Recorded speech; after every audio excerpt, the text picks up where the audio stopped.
Air mata buaya atau sumpah palsu. Jagat media sosial memanas setelah konten kreator religi Rishad akhirnya kehilangan kesabaran, merasa muak dengan klarifikasi Al-Misri yang merasa menjadi korban fitnah. Rishad memilih speak up dan membongkar sisi gelap sang oknum yang selama ini tersembunyi di balik kefasihan lisan dan jubah agamanya. Lidah bisa berbohong, tapi trauma tidak bisa menipu. Gerah melihat Al-Misri yang dengan entengnya membawa nama Tuhan dan membantah tudingan pelecehan, Rishad meluapkan kekecewaan mendalamnya. Baginya, penyangkalan Al-Misri bukan sekedar pembelaan diri, melainkan penghinaan terhadap rasa sakit para korban. Rishad mengungkap fakta mengerikan. Salah satu korban yang ia kenal mengalami guncangan iman yang hebat. Korban tersebut dikabarkan nyaris murtad, merasa jijik melihat sosok yang dianggap paham agama ternyata adalah predator yang memanfaatkan status hafiz Al-Quran untuk memangsa sesama. Rishad menegaskan bahwa diam bukan lagi pilihan ketika nama Islam ikut terseret dalam perilaku oknum. Ia mencatat bahwa pola manipulasi Al-Misri yang menggunakan bahasa Arab dan status WNA-nya untuk mempengaruhi massa adalah tindakan yang sangat berbahaya. Ia mencatat pola manipulasi Al-Misri yang menggunakan bahasa Arab dan status WNA-nya untuk mempengaruhi massa adalah tindakan yang sangat berbahaya. Kini, bola panas ada di tangan aparat hukum. Publik menuntut agar kepolisian tidak silau dengan penampilan religius pelaku. Penangkapan dan pengusutan bukan hanya soal hukum, tapi soal menyelamatkan iman para korban yang telah dihancurkan oleh orang yang mereka percayai. Ketika agama dijadikan alat untuk menindas, maka suara kebenaran harus diteriakan lebih keras.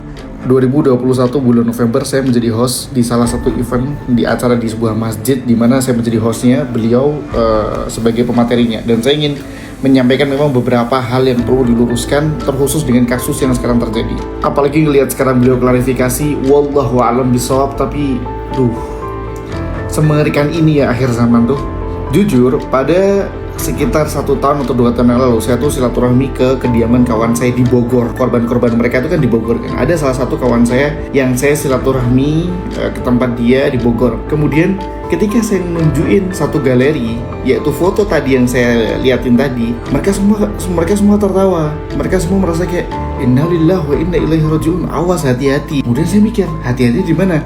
Apakah pemahaman beliau yang tidak sesuai dengan syariat atau apa? Karena biasanya kalau orang bilang hati-hati sama seorang pendai atau ustadz, mungkin karena pemahamannya. Ternyata tidak. Kawan saya itu bercerita bahwasanya dia adalah hampir menjadi korban dari kasus yang sekarang akhirnya terkuat. Sekarang kan baru terkuat. Dan pada saat itu saya bilang, jaga lisan kamu, ini ulama, dagingnya ulama itu beracun. Tapi yang namanya keburukan, yang namanya kebusukan pasti akan tercium dan akan terbongkar. Saya dari awal diem aja, saya bilang ke teman-teman saya kan, alhamdulillah kalau emang beneran akhirnya sekarang terungkap. Tapi karena klarifikasinya yang baru muncul, yang mengatakan itu adalah fitnah, dan dia mengatakan demi Allah, teman-teman hati-hati ya, orang Arab, ya saya alhamdulillah enggak. Orang Arab itu dikit-dikit bilang wallah demi Allah udah biasa. Bukan kemudian menjadi kayak kalian, dia udah demi Allah udah sumpah.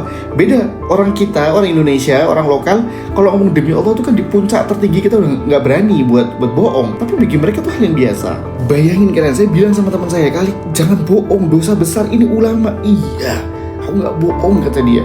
Dia benar-benar seserius itu, tapi dia hampir menjadi korban. Dan ternyata udah banyak banget para ustadz dan para ustazah yang bahkan tinggal di Mesir langsung itu mengatakan memang kelakuannya sudah begitu sejak 2021, entah sejak kapan, dan ternyata ditunggu sampai detik ini masih belum bisa bertaubat dan tidak bertaubat kepada Allah. Ya, menurut saya harus segera ditindak tegas karena babnya udah penistaan agama, pelecehan terhadap Nabi kita Muhammad SAW dan Sayyidina Ali karramallahu wajhah, dan kemudian kepada Imam Syafi'i. Ini penting untuk segera ditindak. Ayo teman-teman, kita kawal kasus ini agar korban-korban yang sudah dilecehkan mendapatkan keadilan, dan tentunya pelakunya juga bisa diadili. Karena sudah WNI juga, mohon ditindak dengan setegas-tegasnya. Ingat teman-teman, itu bukan Islam, itu oknum-oknumnya.